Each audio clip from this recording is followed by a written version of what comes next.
Dia sebenarnya macam ni. Ha. Okey, macam tajuk kita hari ni kan apa? Seni Untuk seni. Okey. makan. Kita ambil seni untuk seni. Ha. Seni untuk seni bagi saya dia adalah personal. Okey. Maknanya untuk buat seni sebenarnya kau kena ada jujur, ikhlas dan tak hipokrit lah. Apa kepuasan kau sendiri. Tapi bila seni apa untuk cari makan, benda tu dah berubah sikit.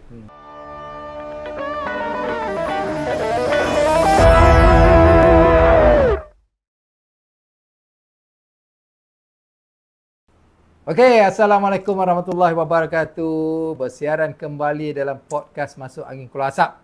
Okey, hari ni kita lari sikit daripada industri filem dan TV, kita nak masuk muzik pula. Jadi orang yang kita bawa hari ni memang terkenal dalam industri muzik, iaitu Pak Yop daripada Konsortium Irama. Jadi Pak Yop, apa khabar Pak Yop? Alhamdulillah Tok, syukur. Dan terima kasih atas jemputan lah. Kerana selalunya saya mengikuti masuk angin Keluar Asap ni banyak orang-orang filem kan. So, saya pun tunggu bila Datuk nak jemput orang muzik ni kan. Kerana tanpa muzik filem pun tidak jadi. Kan? Muzik dan irama muzik satu dan irama kan satu, menjadi sebuah filem yang baik kan. Betul. Okey Pak Yop, so apa perkembangan terkini Pak Yop? Boleh cerita pada penonton. Saya juga adalah timbalan pengurusi kepada muzik Malaysia tu. So kita nak perkenalkan muzik Malaysia. Kerana bagi saya muzik Malaysia ni dia lebih besar daripada irama. Saya sendiri Presiden Konsortium Irama. Di bawah muzik Malaysia ni ada irama, ada karyawan, ada 16 persatuan muzik satu Malaysia. Jadi lepas tu saya kata besar kerana kita ada persatuan muzik daripada Sabah, Sarawak, persatuan muzik China dan India. Dan saya rasa kita wujudkan ini selepas era bertukarnya kerajaan. Waktu itu selepasnya Tan Sri Anwar Musa waktu Tan Sri Anwar Musa kita nampak selepasnya Datuk Sarafuddin dan bertukarnya kerajaan yang baru, jadi kita tak nampak apa-apa momen yang kerajaan bawah Tan Sri Anwar Musa itu untuk membantu penggiat seni. Kerana kami nampak tidak ada satu perubahan lah. Jadi kami pun rasa kenapa tak kita gabungkan semua persatuan-persatuan muzik, kerana selama ini orang banyak cakap persatuan muzik ni tak boleh ni, selalu bergaduh. Bergaduh ni memang sensitif ni. Terlampau banyak selalu bergaduh. Jadi kita dah buktikan hari ini kita boleh bergabung dengan 16 persatuan muzik seluruh Malaysia, dan sebenarnya banyak lagi persatuan muzik nak join kita. Jadi kenapa kita buat muzik Malaysia ataupun short-form ni muzik Malaysia? Kerana waktu itu kita rasa kita seperti Datuk faham dalam industri muzik Malaysia ni lebih 60 tahun. Jadi sebelum saya banyak lagi presiden persatuan muzik selalu inginkan satu rumah. Kalau rumah orang filem adalah Pinas. Betul Tapi muzik kita dah lebih 60 tahun kita tak ada rumah. Kerana pasal itulah muzik ni masih berterabur. Masih macam anak ayam tak ada ibu, tak ada bapa. Orang filem sekurang-kurangnya memang cakap tu terang, kalau ikut orang muzik memang dia jealous dengan orang filem kan. Sebab filem ni dia ada satu rumah, ada badan, ada bapa. Jadi ini yang kita selalu perjuangkan ataupun kita laung-laungkan. Bagi saya lah, saya sebab irama ni kita baru tubuhkan dalam 5 tahun yang lalu. Jadi tertubuhnya irama tu waktu itulah kerajaan PH tertubuh. 2018 ni. Jadi waktu itu baru saya dekatkan diri dengan kementerian. Sebelum ni saya dalam 30 lebih tahun dalam industri muzik, saya banyak jaga artis, bermula dengan sekat rakaman, kemudian saya menjadi pengurus artis. Jadi saya tak memikir saya akan sampai kepada pihak peringkat persatuan dan terlibat dengan kerajaan. Jadi bila 2018 waktu itu Gobin sebagai menteri. Betul. Jadi walaupun dia sebagai seorang peguam undang-undang, tapi bagi saya dia berjaya. Bagi saya dia kalau orang banyak cakap wah ni menteri DAP tak boleh lah buat kerja, tapi bagi saya Gobin berjaya. Kerana waktu Gobin lah tertubuhnya jatuh kuasa muzik. Jadi selama ini waktu itu KKM kita tak tahu pun. Selama ini kita tak tahu pun. Rupanya dekat KKM ni ada peruntukan, ada bajet. Kalau orang muzik mungkin dulu dia tahu yang ada bajet ni kat Motek je, pelancongan. Jadi waktu itu 2018 bila bertukar kerajaan PH, Gobin sebagai Menteri KKM waktu itu Kementerian Komunikasi, Kementerian Komunikasi, jadi dia menubuhkan satu jawatankuasa muzik untuk wujudkan Perbadanan Muzik Malaysia ni. Perbadanan Muzik Malaysia. Itu yang kita mohon selama ini. Mungkin sebelum saya ni ramai lagi. Macam selalu kita katalah kan. Macam Perbadanan Kemajuan Filem Malaysia, nasional. Kalau bagi saya lah, waktu macam Pinas ni, pandangan saya, kalau Pinas ni masa zaman P. Ramlee, mungkin dia tak perlu muzik dah. Sebab dalam Pinas tu dia ada muzik dan filem. Tapi sebab Jim Samsudin yang wujudkan, dia filem. Jadi Jim Samsudin orang filem. Jadi dia filem, dia tak ada muzik. Itu je lah kita keliruan kita kat situ lah. Kan? Okay, menarik kita dengar. Kita selama ni pun melihat bahawa muzik memang tak ada ibu, tak ada bapa. Kan? Tapi Pak Yop dah ceritakan bahawa mereka telah berjuang dalam untuk menubuhkan sebuah perbadanan muzik Malaysia. Jadi Pak Yop, cuba cerita tentang macam mana perjalanan dalam industri ni Pak Yop. Maksudnya mungkin saya sendiri pun tak tahu Pak Yop bermula tahun berapa. Macam mana boleh masuk terlibat dalam muzik ni kan? Alhamdulillah. Cuba cerita sikit. Saya anak jati Kampung Baru kan. Orang KL. Jadi orang Kampung Baru ni banyak orang muzik. Kalau tahu Kampung Baru ni kita ada, saya paling rapat masa tu ada satu nama Jimmy Saxophone. Okey. Jimmy ni memang popular. Dia selalu backup Sheila Majid, backup Zaina dan banyak artis popular. So masa tu saya belasan tahun. Saya dah ikut dah Jimmy ni. Tahun berapa tu? Dalam 70-an. Saya dah pergi klub-klub mana dia perform. Tapi masa tu remaja lah. Duduk, bawa saxophone kan, bagi saxophone. Kemudian awal 20-an, ada satu anak muda. Kalau tahun 80-an, penghujung 80-an, nama dia Riot. Riot ni dia masuk pertandingan Michael Jackson. Okey, dan dia menang, juara. Maksud Pepsi Cola yang raja. Kemudian Riot ni tidak ada orang yang menguruskan dia lah. Saya dah mula terjebak dalam industri muzik lah. Jadi bermula dari Riot. Selepas tu di Kampung Baru juga wujudnya 3 anak muda. Dinama nama kumpulan Nico. Yes, terkenal rappers. So zaman Nico tu lah zaman KRU, zaman PTC, zaman Feminin, zaman Restu. Kalau semua ingat lah kan. Mungkin bayi-bayi saya tu ingat. Jadi dia orang pun tak ada orang untuk uruskan. Bermula dari situ saya menguruskan kumpulan Nico. Bila saya dah uruskan kumpulan Nico, saya terjebak, saya tak nonton dalam industri muzik. Saya di-offer oleh Sony Music masa tu lah. Sony Music, alright. Waktu Sony Music tu artis-artis yang bawa keluaran saya waktu itu adalah kumpulan Spring, Lina Hangat, kumpulan A to Z. Dan banyaklah artis yang popular bawa Sony. So dalam Sony tu pun tak lama. Dalam setahun saya dipelawa oleh Pony Kenya Music. Pony Kenya. Kalau siapa pernah dengar, Pony Kenya Music tu anak syarikat Fuji TV. Ya, syarikat Jepun. So bawa Pony Kenya ni artis dia popular, Amy Masura lah. Amy Masura. Jalil Amir, Arwah Harun Salim Baci, Ani Nazira, dan banyak lagi bakat-bakat waktu itu.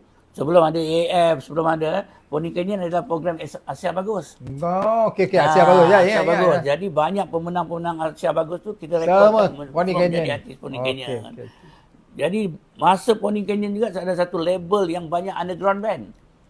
Kalau orang tak perasan muzik-muzik underground, kumpulan FTG, Suffocation, Apple Green, banyak. Jadi waktu itu kita memang banyak dikenali dengan band-band yang kalau band bawah tanah lah, underground kan. So di situlah saya bermula dalam industri. Lepas tu dengan Synchro Sound dan banyak label-label yang lain. Sampailah bila industri kita mula mengucup dalam awal 2000 dan saya mula berhenti dari sekian rakaman. Saya tubuhkan syarikat saya sendiri. Di mana saya ada Padi Record. Padi Record. Dia Padi Record. Dan waktu saya di Pony Kenya dan kita banyak bawa artis Indonesia lah. Maksudnya banyak album-album Indonesia yang macam Dewa, Melly Goslow. Kan? Dan sekarang yang banyak-banyak popular tu, kebanyakan saya pernah bawa turun. Mana Padi bawa lah masa tu? Saya yang promo kan. Bahagian. Tapi sekarang ni dah peringkat bila promoter, dia dah lain dah. Kan? Tapi kita yang berkenalkan hati-hati ni kat Malaysia dulu. Jadi itulah perjalanan karier saya dalam industri seni ni. Dan saya banyak pengalaman bersama-sama artis-artis tanah air juga artis Indonesia. So maknanya Pak Yop mana banyak manage artis Artis ya. Saya banyak terlibat secara tak langsung daripada zero. Kita boleh ambil satu bakat tu, kita menjadikan dia artis. Maknanya kalau tengok bintang tu, InsyaAllah. Pak Yop boleh gilapkan Kita dia. boleh gilapkan dia, insyaAllah. Ya. So macam mana boleh jadi macam tu Pak Yop? Uh, Macam mana ada bakat yang pengalaman kita kerana kita bermula zaman kaset ya kaset. zaman Dengar kaset. tu. Orang mana tahu zaman kaset ni. Dari zaman kaset barulah pergi ke Cartridge. Lepas tu pergi ke rekod. Maknanya LP kan? LP. ya. Itu zaman-zaman memang kita mencabar. Kerana waktu itu kita di Syarikat Rakaman, waktu tu kita tak ada radio-radio swasta. Ya. Kita mengharapkan RTM. Ya. Jadi kerja saya ni memang travel lah seluruh Malaysia ni. Bila siapnya satu album, satu artis tu, kita akan bawa album ni pusing satu Malaysia. Bayangkan, itu masa tu kita nak perkenalkan satu artis tu bukan yang mudah kan. Kerana banyak, waktu tu saingan banyak. Syarikat Rakaman seperti BMG, Sony Music, mereka pun ada staff macam saya. Jadi masa tu berlumba-lumba lah. Siapa yang hantar dulu. Jadi siapa nak kena baik dengan DJ. Waktu tu kita tak ada radio swasta. Kita ada rakam kana. Rakam kana tu kat RTM. Bila kita hantar lagu tu untuk kelulusan, bila rakam kana dah lulus, mana lagu tu lulus lah. Dan kita boleh edar lah semua. Zaman tu tak ada Facebook, tak ada TikTok kan. Jadi memang berbeza lah kan. Jadi budak-budak sekarang dia untung. Dia untung Mudah banyak. kan? Mudah betul lah. Mudah untuk menjadi artis. Kan dia duduk pasang telefonnya boleh jadi artis dah. Dapat like 2 juta, 3 juta jadi artis. Jadi kerana waktu itu bakat-bakat dia yang semula jadi. Kerana waktu itu kita nak ambil satu bakat kebanyakan lain daripada bintang RTM. Daripada program Asia Bagus. Kalau program-program yang TV lah kan. Yang lain kita tak ada, diorang hantar audition. Hantar, tengok kita, boleh layak budak ni pergi audition kan. Tengok. Itu berbeza kan sekarang. Jadi pasal tu, kalau kita quality dengan quality, itu berbeza lah. Waktu kalau kita tengok artis-artis dulu, dia boleh nyanyi live tak? Ya, kebanyakan artis tu semua boleh nyanyi live kan. Kerana itu sekarang ni banyak budak-budak yang baru kita panggil budak-budak baru nak up ni. Ada orang lain daripada BBU. Ada orang lain daripada YouTube. Diorang tak lama. Kenapa saya kata tak lama? Kerana bakat-bakat mereka tu tidak diadili oleh mereka-mereka yang main dalam industri muzik. Kalau bintang RTM tu kita pun tahu. Semua dapat hebat-hebat. Yang belajar toge-toge, komposer hebat-hebat dulu kan. Datuk Jody Saleh kan. Betul. Semua orang hebat-hebat yang menilai. Datuk Siti ni memang dia dinilai oleh orang yang hebat. Orang yang hebat. Jadi hari ni budak-budak baru dia tak ada orang nilai pun dia sebab yalah dia viewers netizen dia nilai. Budak-budak tu suka dia kan. Handsome. Dia ni lawa ni. Itu je. Kan bakat dia tak ke mana. Kerana itu saya kata saya nasihat dia orang. Kalau you berbakat, you kena keluar daripada media sosial. You kena belajar. Keluar daripada media sosial untuk menjadi seorang artis. Bila you keluar, you boleh nampak sebenarnya gambaran kat luar macam mana. Dunia yang sebenar dia kan. Dunia yang sebenar industri muzik ni. Kalau you kena belajar vokal, jadi naik stage, semua ada kita ajar. Waktu itu, kebanyakan artis tu dulu bermula pun kita bercakap pun kita ajar. Kan? Berpakaian kita ajar. Mana ada orang ada package lah. Dia orang ada package. Kan? Kita ajar dia semua. Apa yang perlu dia naik tu show depan public show lain, show dalam istana lain, kan? Show depan menteri lain, tu semua ada package-package yang kita sebagai PR waktu tu bentuk mereka. Kita bentuk mereka.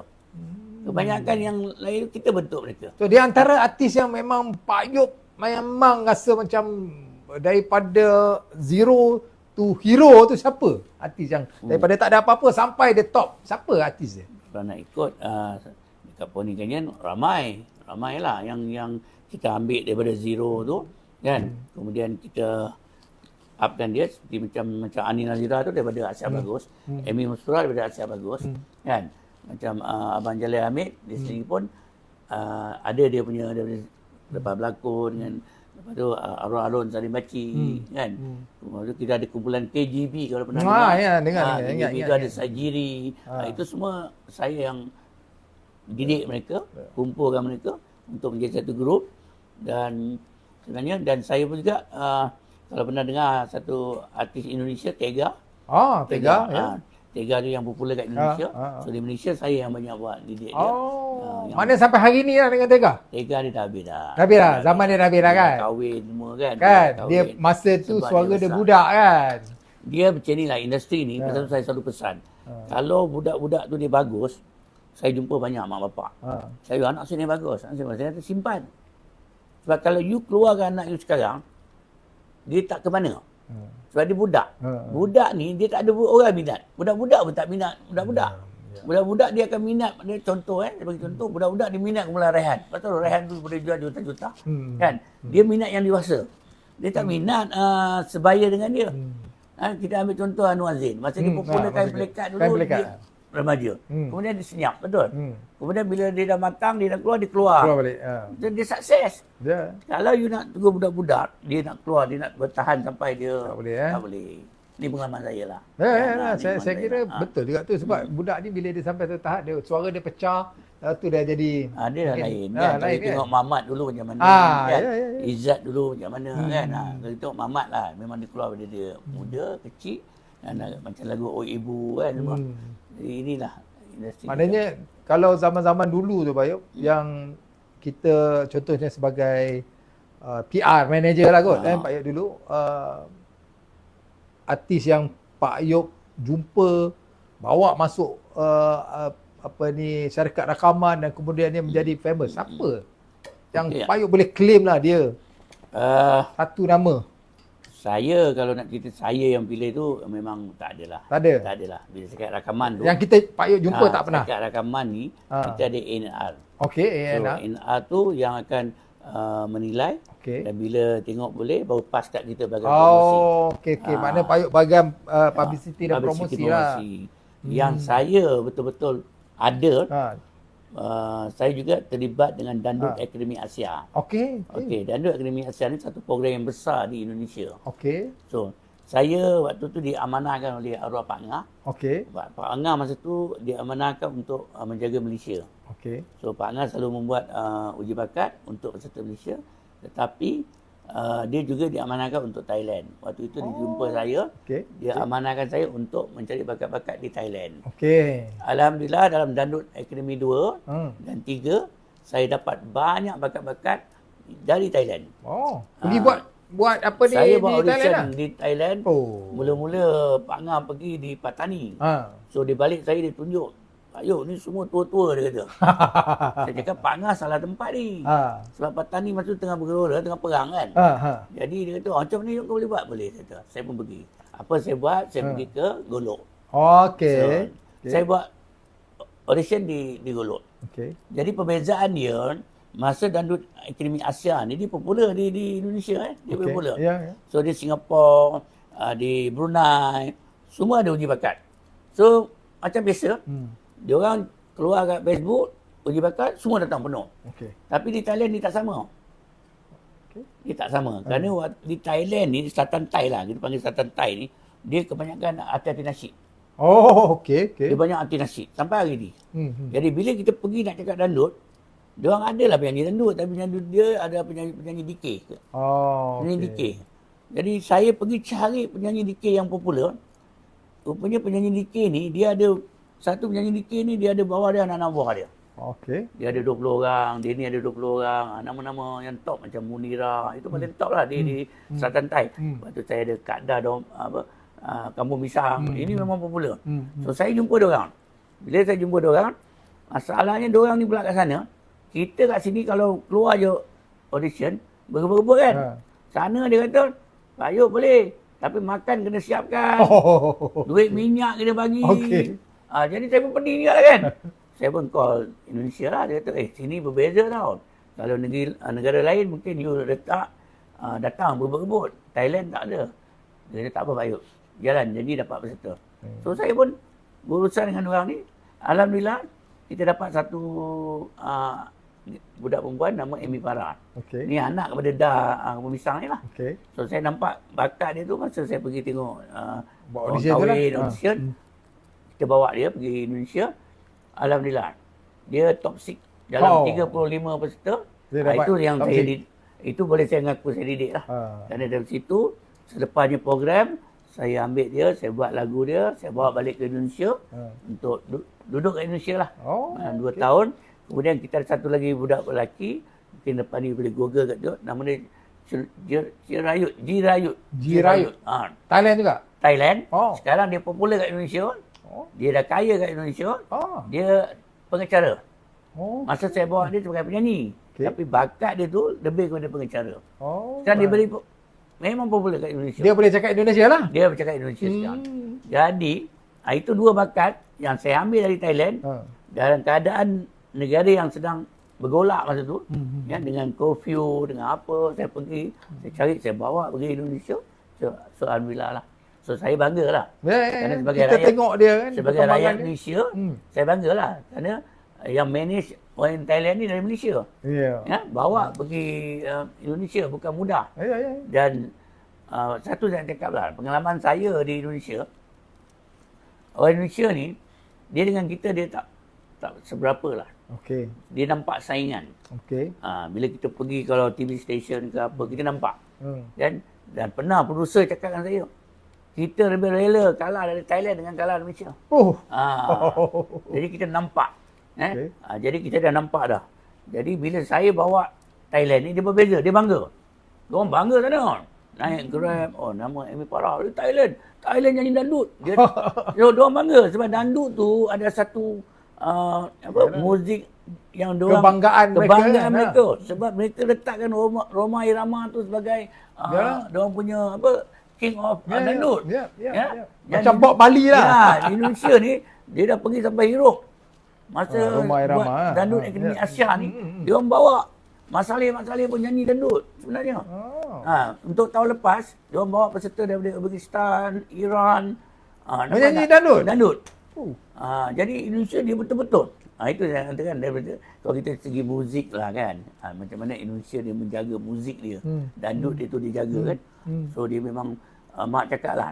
Memang dia orang ni, nasib baik saya bawa yang Thailand lah. Jadi bila saya buat Thailand tu, diorang bangga.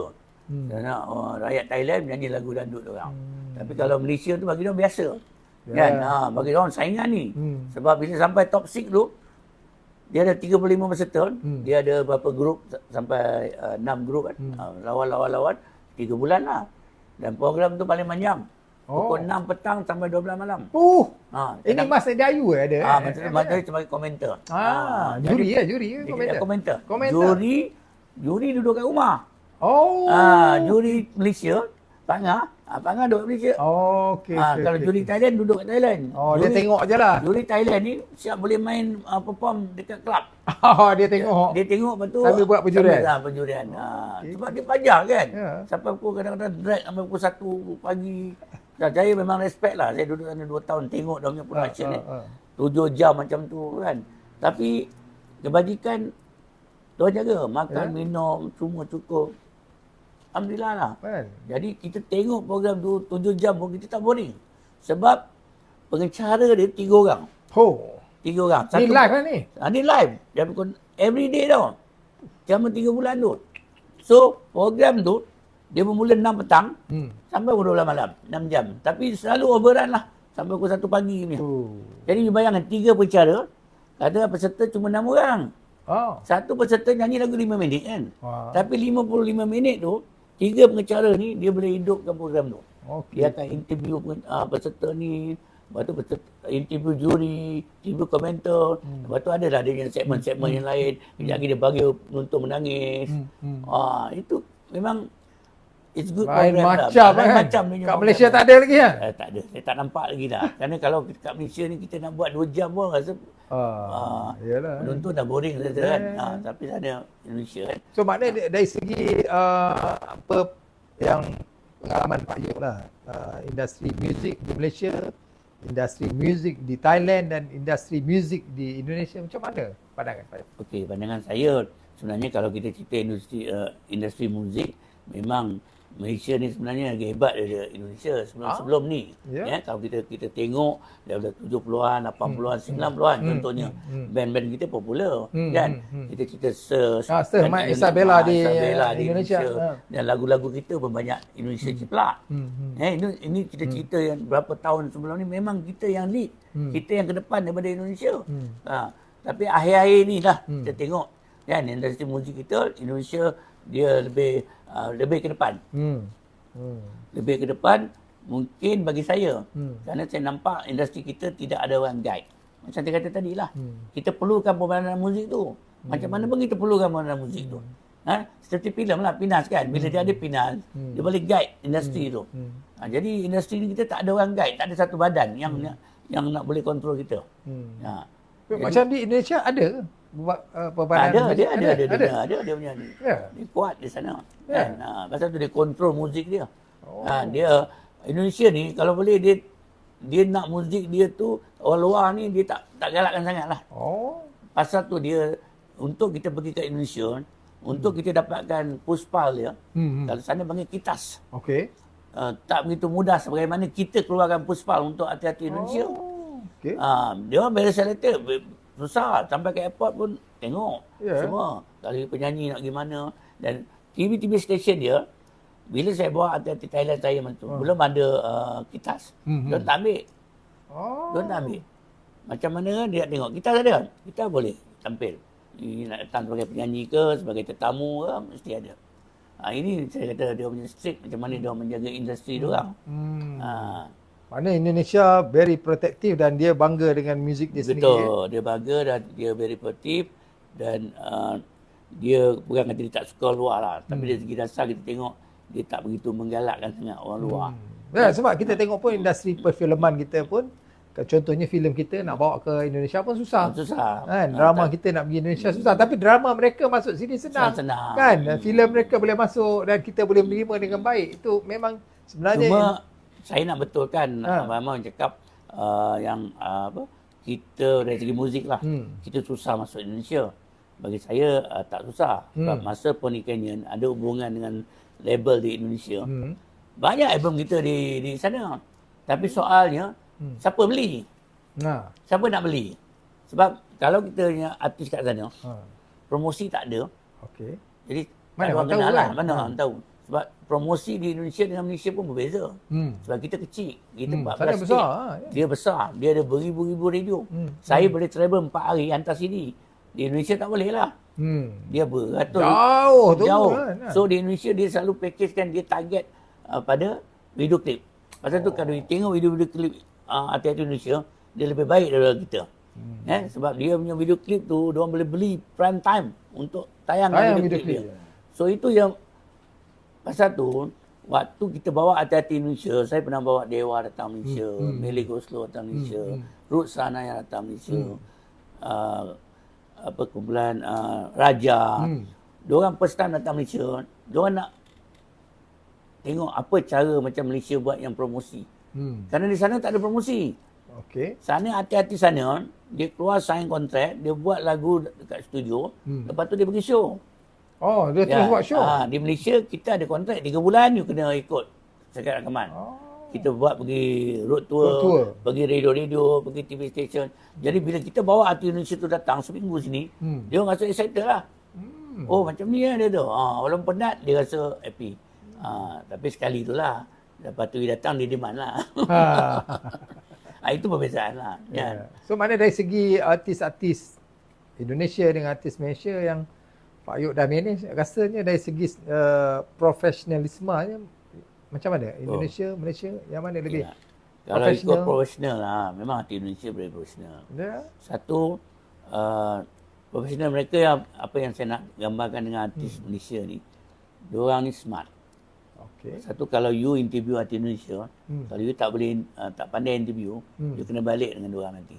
Sebab diorang banyak skop-skop yang diorang belajar. Pasal saya selalu, dulu masa saya buat artis Malaysia, saya selalu ajar artis Malaysia lah. Sebelum masuk radio, nak cakap apa, apa yang you, dan saya pun selalu nasihat artis Malaysia. you kena ambil ilmu am lah. Maksudnya kalau you tak minat politik pun Kena you adalah pengetahuan pengetahuan. tanya siapa Perdana Menteri pun tak kenal siapa. Itu yang masalahnya. Ada artis tanya saya, politik tu apa bang? Jadi benda-benda macam tu lah. Yang Nampak kita tak nak cerdik lah, tak cerdik lah. Kan? Jadi you tak boleh sebagai artis, you ambil tahu hal you je. Alam sekitar yang lain, kita tahu. Habis kuat mungkin you tahu bola. Kan? Yang lain tak ambil tahu. Dia berbeza lah dengan artis Indonesia.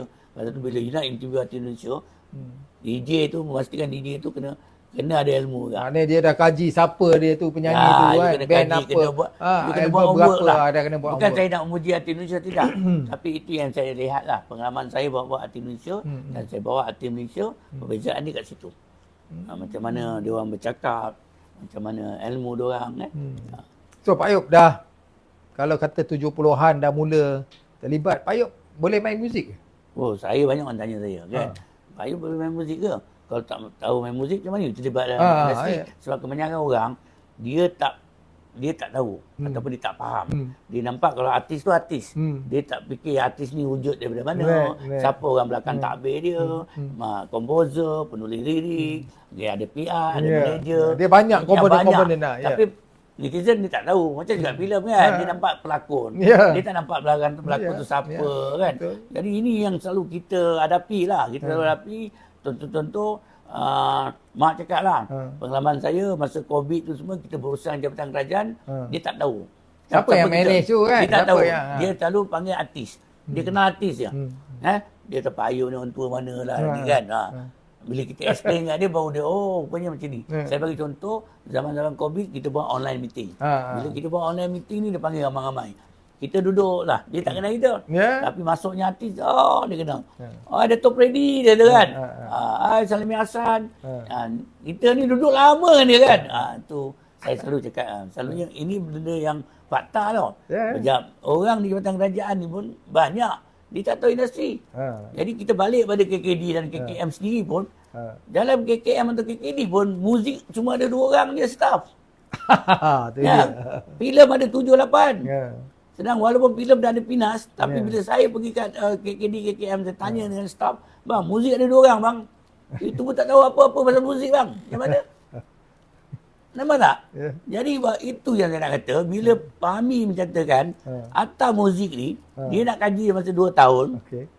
Okey lah, saya setuju lah. Tapi sebenarnya Atta Muzik ni, muzik dah lulus zaman Sapudin. 14 Julai 2021 dah lulus. Benda tu dah ada lah. Benda dah lulus sebenarnya. Jadi orang muzik bertunggu puluh-puluh tahun, sebenarnya Atta Muzik dah lulus. Tapi nasib kita tak baik.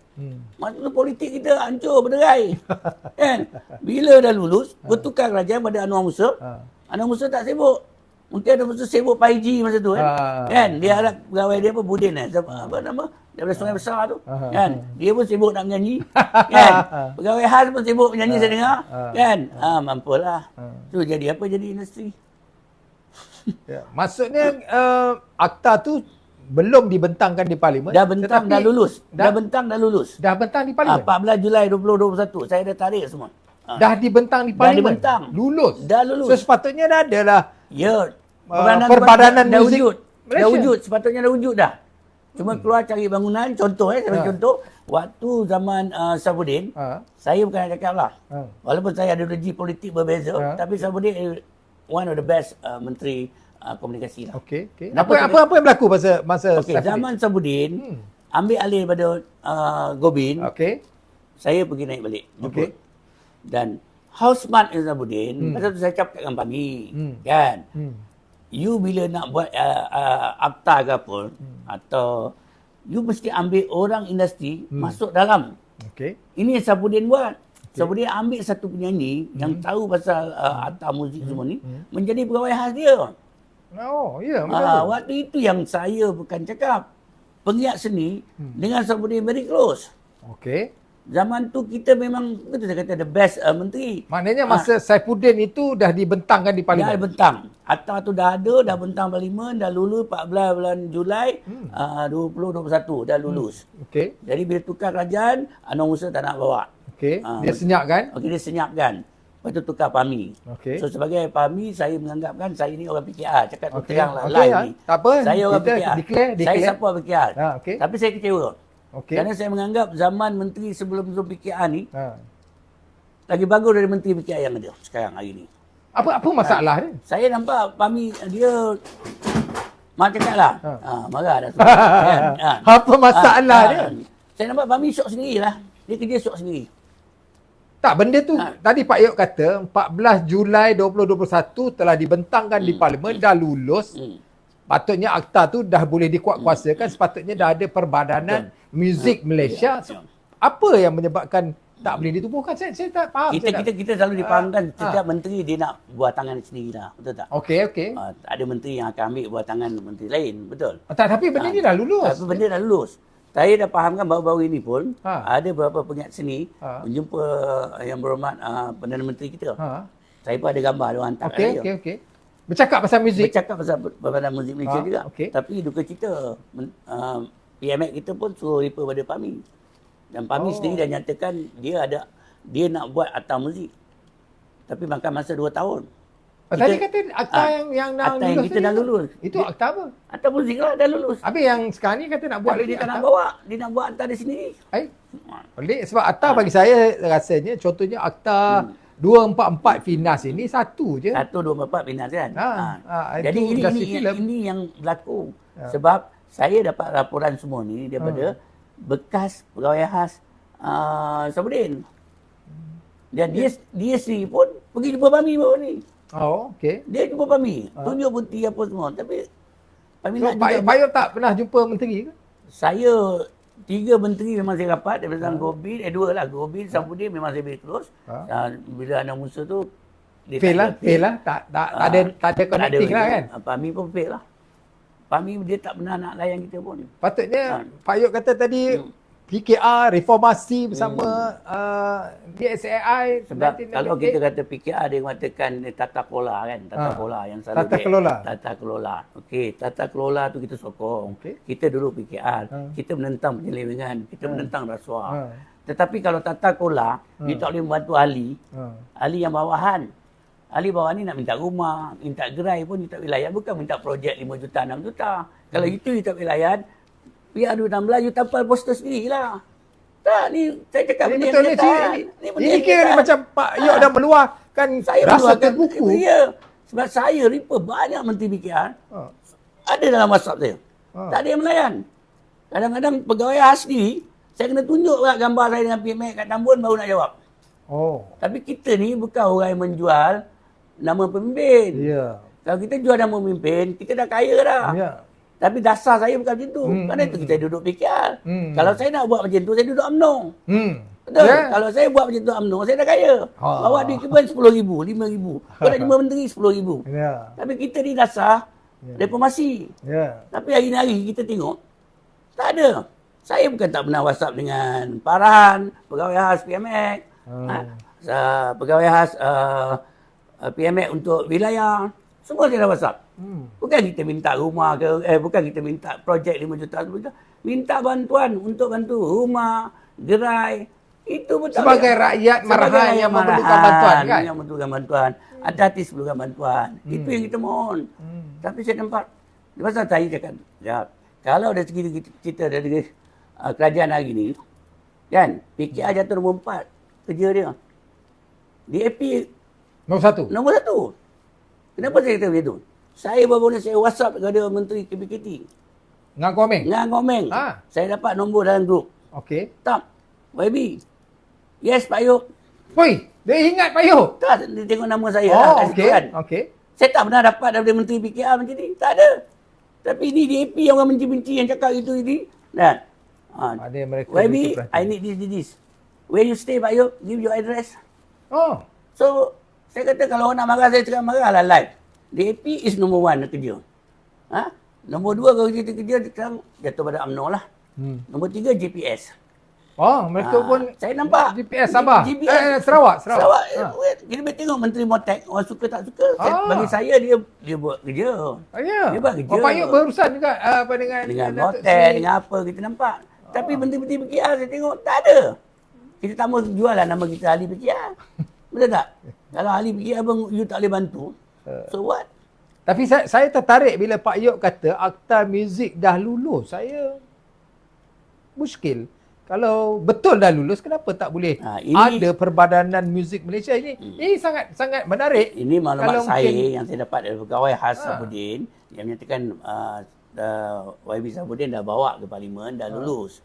oh ya. Cuma bila dah lulus, Boleh kita Google ada ke? Kalau Pak Yop Google ada ke akta muzik InsyaAllah tu? saya boleh dapatkan daripada pegawai khas. Tak, kalau kata betul Pak Yop kata akta muzik telah diluluskan pada tahun pada 14 Julai 2021, maka hari ini kita Google dia dah keluar sebab macam akta Finas, akta 244 Finas ni 1981, memang kita Google, kita type terus keluar, maknanya akta tu memang wujud. Memang wujud Kan? Tapi kalau Pak Yop kata akta muzik telah diluluskan di Parlimen, sepatutnya dah ada, mungkin tak dikuatkuasakan lagi mungkin lah. tak dikuatkuasakan. Kan? Tapi saya nak sahih lah maklumat tu supaya kalau kata dah lulus, kemungkinan besar Pak Yop boleh menghadap dengan Yang Berhormat Menteri untuk apa ni buat Saya sesuatu rasa, supaya jadi kan. Takkan biarkan macam tu. Saya rasa Okey. orang yang bertanggungjawab yang buat akta tu, pegawai khas kepada Sabudin, dia sendiri dah panjat semua menteri dah. Oh, dia cerita dengan Pak Dia Yop? sendiri dah panjat. Oh, sebab setahu saya akta dia macam ni Pak Yop. Akta ni dia NGO, dia tak boleh gubal akta. Betul, NGO tak Kita gubal boleh akta. bagi input, kita Betul. boleh bagi cadangan, Yes, pandangan. yes. Dokumentasi itu adalah melalui kementerian. Betul. Contohnya Saya Kementerian Komunikasi Saya faham. dan Multimedia pada waktu Betul, itu, betul. 2021 Saifuddin. 2021, ya. Kan? So daripada Kementerian Komunikasi dan Multimedia mereka bawa ke Parlimen melalui menteri. Betul. Kan? Mungkin ada kertas kabinet sebagainya, saya tak pasti macam mana proses, tetapi kalau dah diluluskan di Parlimen, maknanya RUU itu dah boleh dilaksanakan. Sepatutnya dah Itu yang saya dikuatkuasakan. sayangkan. Even sebelum datang sini pun dalam perjalanan, saya masih tag untuk kepastian supaya saya bercakap ni benda yang fakta, yang benda yang Kan, sahih. saya takut nanti kalau Pak Yop kata benda tu Ah. dah lulus di Parlimen sebenarnya belum dibawa dan nanti Pak Yop yang kena bantai. Betul. Kan? Itu yang saya tanya kesahihan dengan pegawai yang berkenaan. Ah. So dia ada tag kat saya 14 Julai 2021. Dibawa di Parlimen dan telah diluluskan. Diluluskan. Oh, menarik. Jadi ini yang kita kena Jadi kalau betul apa yang Pak Yop kata, saya kira Pak Yop dah dan kumpulan muzik yang lain yang sehaluan dan sependapat dengan Pak Yop untuk menubuhkan Perbadanan Muzik Malaysia itu dah boleh jumpa Yang Berhormat Menteri Tuan Fahmi Fadzil untuk yalah nak so, saya what's faham, next, kan? saya fahamkan yang pegawai berkenaan pun dah jumpa dah Fahmi. Dah jumpa. Dah bawa Fahmi mungkin paper tu lah. Tapi itulah kita maklumat yang kita dapat, kita pun baca dekat media-media yang Fahmi akan wujudkan akta. Okey Akanlah. Maknanya nak bincang balik baru nak. Dan kan Fahmi cakap dalam masa 2 tahun. Tapi bagi saya, kalau dah ada akta apa nak wujud lagi? betul. Sepatutnya Kalau lah dilaksanakan. kata dia tak nak pakai akta tu boleh ke? Tak boleh kalau dah lulus. Kalau dah lulus di Parlimen, maka akta tu dah boleh Boleh bawa ya, dikuatkuasakan. buka kuasa. Di Kan? kuasa dah tubuhkan satu pejabat. Tubuhlah. Minta sementara. peruntukan. Sebab waktu saya dengan Tuan Zakaria masa di Pinas, Okey. Tuan Zakaria satu orang politik yang saya respect lah. Okey. Kerana bila dia masuk duduk Chairman Pinas, dia betul sensor lah, betul-betul ambil berat. Bila kita nyatakan yang muzik ni perlukan rumah sekian. Saya ingat lagi pada waktu tu sampai ada usaha nak bawa muzik duduk dalam Pinas. Okey, itu yang dah salah faham. Sebenarnya waktu itu banyak salah faham. Kan waktu itu orang bila pun marah. Bila bercakap, kita pun setahun dah tak 300 juta. Kalau muzik masuk, sebenarnya apa yang Tuan Zack nak buat tu, kita nak tompang dekat Pinas. Okey, Pinas kan ada PJ, ada Shah Alam, dan ada banyak lagi tempat-tempat yang kita tompang. Tompang Pinas kita tak akan boleh dapatkan bajet. Yalah, mungkin pada waktu tidak jelas kan. Pinas pun ada atas-atas dia. Tapi orang bila ni dia cepat meloncat. Bila dia dengar, oh muzik nak masuk Pinas. Masa tu kan kita pun baca lah kat Facebook apa, kita pun tak cukup modal ni ini. Sebenarnya itu saya kata tadi. Maklumat yang diorang terima tu tak betul kan. Sebenarnya kita nak tompang Pinas. Kerana waktu itu saya kata memainkan peranan menteri dengan mana-mana bawah dia, dengan Pinas mesti rapat, menteri dengan orang-orang muzik kena rapat. Itu bila masa waktu Sabudin, dia rapat. Bila dia rapat dengan Zack, so Zack bawa benda ni, cerita dengan dia. Mudah lah kan? Mudah, benda jadi mudah. Kalau menteri tak ngam dengan contoh pengusi, tak ngam dengan CEO, macam mana nak bawa? Ini pengalaman saya nampak lah kat situ. Jadi masa tu kan, Pinas nak ubah atah. Nak buat muzik kena ubah atah betul? Pindaan. Jadi saya tengok ada juga usaha-usaha yang begitu tapi tidak di... maksud saya tidak berjaya lah kan. Jadi waktu itu, Zack nak membantu kita untuk membantu kita yang pemadanan muzik ni akan diwujudkan. Tak kisahlah kalau dia chairman yang pertama pun, apa ada masalah bagi saya. Yang penting ada pemadanan muzik tu ada. Tak kira siapa yang akan lead dia masa tu. Memang waktu tu memang masalah orang muzik ni pula, bila kita nak wujud pemadanan muzik ni, semua nak berebut dah. Ini yang menarik ni kan. Semua dah berebut. Sini cakap, nanti jangan bagi Norman lah. Norman kat Rio nak pegang. Jadi kau jangan bagi dia ni kan. Saya sebut je nama. Betul tak? Tak. Betul. Ini kenyataan lah. Kita duduk tengah-tengah pening.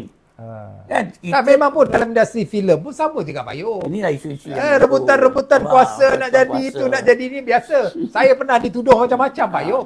Tapi I don't give a shit. Entahlah kau nak cakap apa kan. Ini isu muzik dengan filem tak jauh kan. Tapi muzik lagi teruk sebenarnya bagi saya. Ya, lagi teruk. Lagi teruk. Jadi kalau katalah Pak Yop kata pentingnya perbadanan muzik Malaysia ni, berapa ramai yang sokong Pak Yop untuk ada perbadanan? Saya rasa kalau wujudnya perbadanan ni, siapa menteri yang luluskan perbadanan muzik ni, menteri ni hero lah bagi saya. Menteri ni akan jadi hero lah. Orang muzik akan sokong dia lah. Yelah, kita dah tunggu puluh tahun apa. Kan? Bila wujudnya perbadanan muzik tu, mana semua akan merakumi kan. Kalau sekarang DKD ni bawa mic kreatif. Bila kita ada perbadanan, mana semua yang masalah-masalah pengiat seni suara muzik tu akan duduk bawah satu bumbung. Itu lebih mudah. Kan? Macam Pinas lah, sama je. Tapi sekarang ni kita tak ada. You nak pergi main kreatif. Main kreatif keluar. Lepas tu pergi pula Motek. Jadi benda berterabur. Sana, sini. Tak ada satu bumbung lah. Tak ada payung lah. Tak ada payung. Persatuan pun tak ada bajet.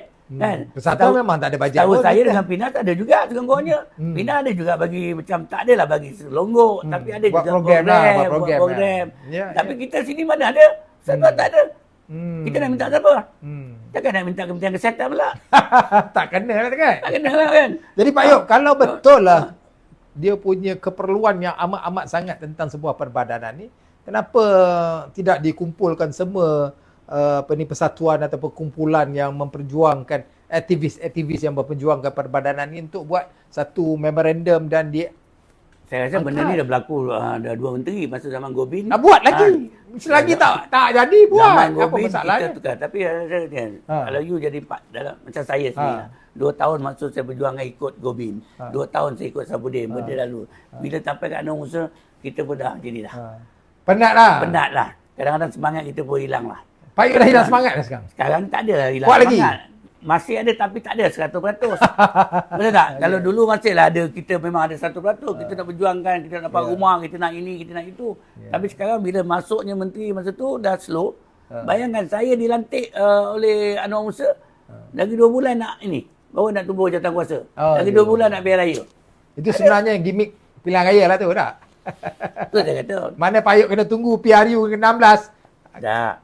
Yang jadi mangsa siapa? Pengat-pengat seni lah. Bukan kita nak duduk, bukan saya kata saya bercerita ni, saya nak jadi pengurusi kan perbadanan muzik Malaysia tu. Saya tak layak. Ada orang lebih layak lagi. Kan? Mana kita nak ada satu tempat. Kita nak satu tempat. Kadang kita lihat hari ni, nasib-nasib pengiat seni, dia tak terjaga, tak terbelur. Dengan masalah yang sakit, yang itu. Takkan sampai bila kita nak pergi minta sedekah. Jadi, kalau penanam getah dia ada Pekra, dia ada Rizda, kan? Dia ada Pelda.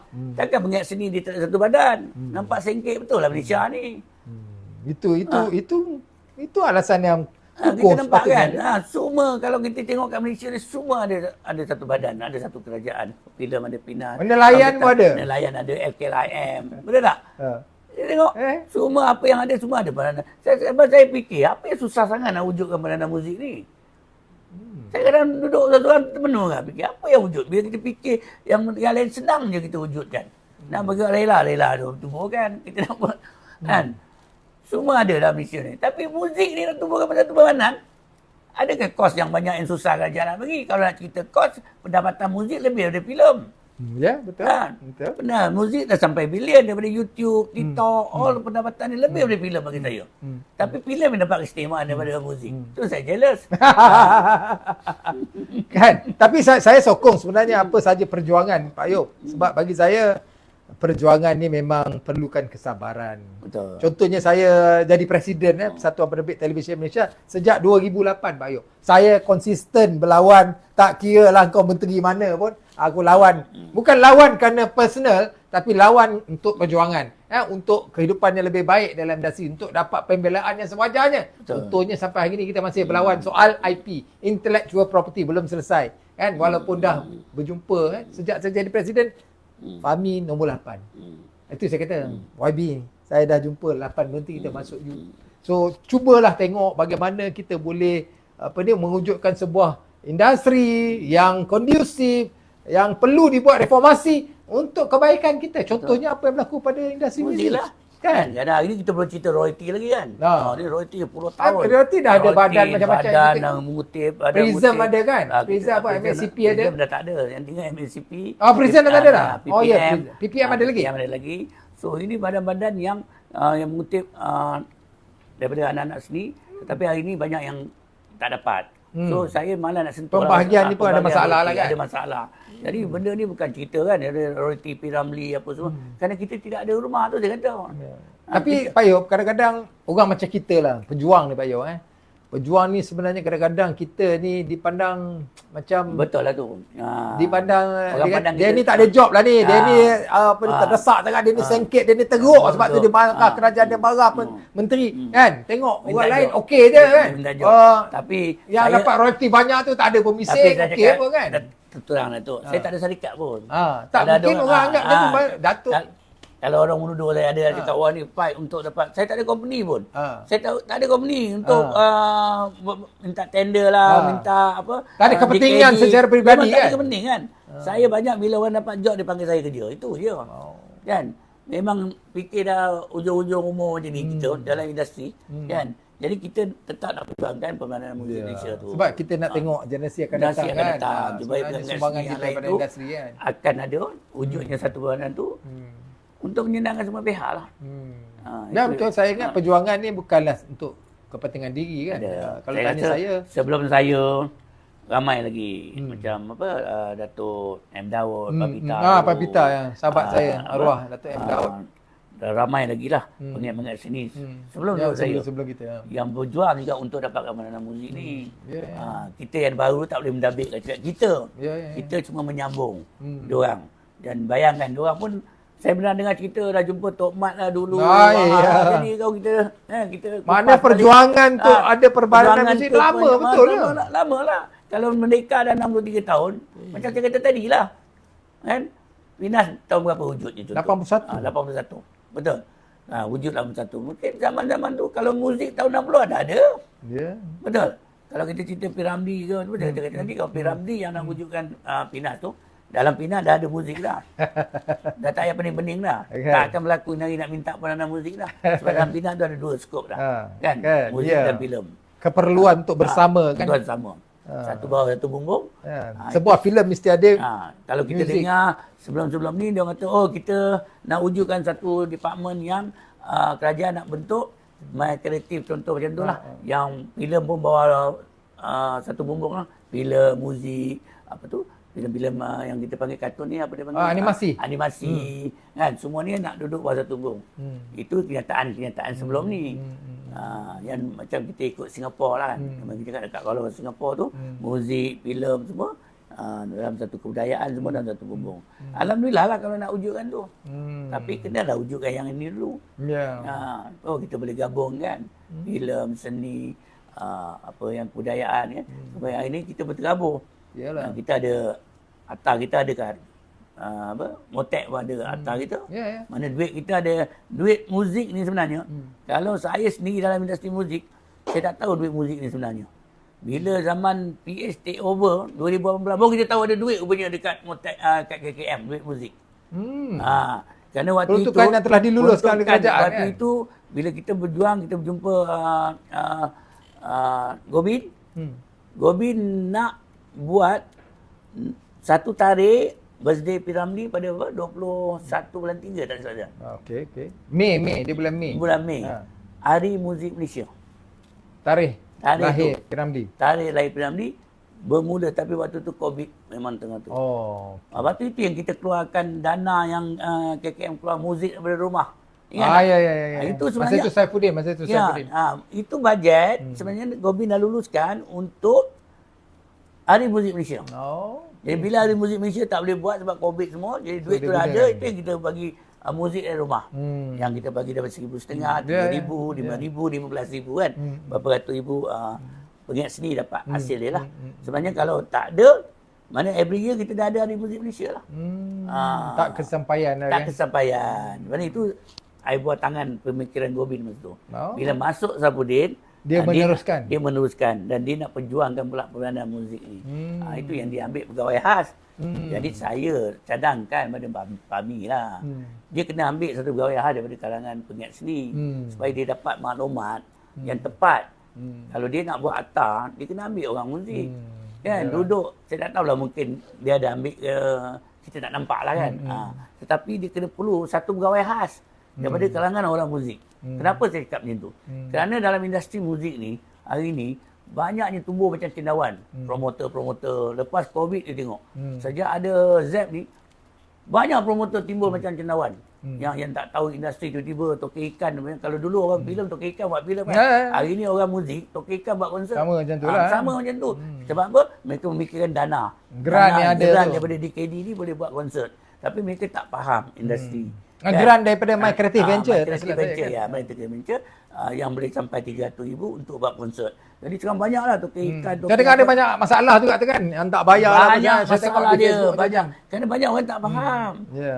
Saya cakap terus terang. Memang sejaknya ada Zep, tempat yang mudah untuk kita buat konsert. Kerana orang fikir untuk buat konsert, kalau dulu kita promoter untuk buat konsert, kita perlukan stadium. Ya, stadium yang besar, contoh Stadium Merdeka lah, Axiata. Kita perlukan kos yang tinggi. Kerana stadium pun sewa dah RM100,000 lebih. Ambil arti RM200,000, RM300,000, dah RM300,000. Promosi berapa pun RM500,000. Paling minimum ni RM500,000. Betul? Bila RM500,000 you nak keluarkan kos sebagai satu promoter, tak ada sponsor, susah nak buat. Dulu boleh lah ada dulu sponsor. ada rokok, ada minuman, semua ada kan. Arak pun dulu boleh sponsor, contoh lah kan. Jadi bila ada Zep ni, dia orang fikirkan senang nak buat konsert. Macam mana buat konsert? Senang. You booking Zep, RM15,000 bayar deposit. You pergi Indonesia cari artis bayar 50%. Kalau artis tu RM150,000, you bayar RM75,000. Mana modal you tak sampai RM100,000, you boleh buat konsert. Kemudian you appointed satu tiket company untuk jual tiket. Dan dia masa tu, dia memikirkan, bang, saya dapat dana. Dia tak tahu dana ni berapa lama pula. Dia tak ada cash. Tak jam situ. Dia ingat dana tu boleh tanggung semua benda kan. Tapi masalahnya dana ni bukan you dapat je. Dia ikut milestone. Kan. Jadi ini yang banyak yang berlaku tak dapat payment kan. Yang sangkut. Yang ada penyalung pun ada. Kan, yang pinjam kawan-kawan kan. Ini masalah dia. Sama lah dalam industri filem pun sama juga. Mereka tak ada duit, mereka nak dana. Kemudian dia sangkut, tak siap dan sebagainya. Okey, Payuk, kita dah hampir ke penghujung, Payuk. Sebelum kita mengakhiri masa mencemburui kita. Very fast tengok. Dah pukul 10. Lebih dah kan. So, okey, Payuk. Untuk kata-kata akhir ataupun mungkin nak luahkan lagi, boleh luah lagi. Untuk kita mengakhiri Masuk Angin Keluar Asap ni. Kita punya tajuk pun, kita punya podcast Masuk Angin Keluar Asap. Payuk, selama ni macam masuk angin keluar asap ke tak? Masuk angin keluar asap lah. Memang masuk angin keluar asap. Betul. Kan? Sepanjang perjalanan dalam industri career, industri muzik ni memang banyak rintangan, ranjau-ranjau je kan yang kita tempuhi kan. Jadi suka duka. Kalau Datuk sendiri tengok kat Facebook saya 2-3 hari ni banyak saya keluar kan. Emosi. Itu semua emosi. Kan? Kerana itu, tapi itu adalah perkara yang saya up tu adalah kenyataan industri kita. Sebab macam saya cakap tu, industri kita ni tak bersatu. Itu. Saya mengaku sendiri. Industri ni penuh dengan... orang Melayu susah bersatu, senang cerita. Bukan nak kata industri. Tak bersatu, itu perangai dia. Satu part, kemudian kerana pasal satu-satu job, mereka akan memburuk-burukkan orang-orang lain. Ini berlakulah. Kan? Ini perangai orang Melayu lah. Tak kira mana filem ke. Sama-sama. Kalau saya nak cakap, saya harap mereka berubah. memang tak boleh ubah sebab kenyataannya orang Melayu kan. Ya. Jadi kita berdoa lah supaya sebab muzik industri ni dia dah penghujung. Dia dah penghujung, mungkin filem pun sama sebab peringkat dia kalau dulu kita ada radio, ada TV, kita ada show-show yang banyak kan. Sekarang pun show berkurangan. Tapi alhamdulillah selepas Covid ni hati-hati boleh survive balik lah. Dengan konsert sana, dengan show sana, show sini. Tapi berapa lama? Kan? Konsert pun sekarang dah berkurangan. Penonton pun dah mula sebab terlampau banyak. Jadi sekarang ni kalau kita nak buat konsert pun kena memilih lah. Memilih banyaklah faktor-faktor dia. Jadi penggiat seni ni seperti saya kata lah, perjuangan untuk perdana muzik itu perlu. Perlu untuk survival untuk dunia akan datang. Kerana dunia sekarang ni lagi pantas, lagi berubah. Kalau dulu saya tak pandai main TikTok, saya kena belajar TikTok. Saya kena belajar up kat Facebook. So itu Teknologi makin canggih. Kita suka tak suka, kita kena terima. Kalau tak suka kita ketinggalan. Kita kena betul kan. Kita tak boleh cakap dulu, oh ni budak dia lahir TikTok. Kan? Tapi itu dunia sekarang. Itu industri sekarang. Jadi kita tak boleh tolak teknologi. Teknologi kita kena terima. Kalau dulu mula-mula cakap, ni artis TikTok tak payah layan, ni artis YouTube jangan layan. Itu dulu mula-mula. Banyak orang cakap macam tu kan. Tapi industri tu dia akan pergi lagi canggih lagi. Dulu kita ada mainstream, kita ada underground, macam-macam lah. Macam-macam. Jadi sekarang ni inilah dunia yang industri muzik. Saya berharap semuanya boleh survive lah. Sebab saya lihat hari ni ada yang boleh survive, ada yang tak boleh survive. Jadi yang tak boleh survive tu faham-faham lah. Kena tukar bidang lah. Yang mana tak boleh survive bukan semua. Kita tengok penyanyi yang betul-betul yang berbakat, yang lain daripada bintang RTM, yang itu semua boleh hidup. Survive sekarang. Kan? Kita tengok macam-macam penyanyi. Tapi hari ni yang bawah, dia datang 2-3 minggu, 2-3 bulan, dia hilang macam tu. Jadi pasal tu macam saya kata balik pada tadi, kita perlukan sesuatu lah untuk macam mana untuk menjaga industri muzik tanah air. Walaupun kadang-kadang kita fikir pendapatan muzik ni mungkin tak banyak, kerajaan pun dia ambil tahu tak penting lah. Tapi time Hari Raya dia perlu artis. Time Hari Raya, time kempen parti, dia orang perlu artis kan. Tapi nak cakap di mana kadang dia kata kita bayar. Itulah lumrah kan. Okey Dato' Alright. Alhamdulillah, terima kasih jemput saya. Terima kasih banyak Bayuk. At least kita ada tempat nak meluahkan muzik kan. Kita mengharapkan satu hari akan ada Perbadanan Muzik Malaysia Bayuk. Kita sama-sama doakan untuk kebaikan industri muzik. Bagi saya perjuangan memang tak mudah. Memang harus lawan Bayuk. Semangat mesti kental. Kena pijak pun tak apa. Kena sepak pun tak apa. Tapi apa yang penting kita nak ada perubahan. Sebab kita lahir daripada lawan, jangan tak lawan. Right? Betul. Kita lahir daripada jalanan. Kita reformasi. Okey. So, sekian Masuk Angin Keluar Asap. InsyaAllah kita jumpa lagi dalam episod akan datang. Right? Terima kasih Bayuk. Alright. Bye-bye. Assalamualaikum warahmatullahi wabarakatuh.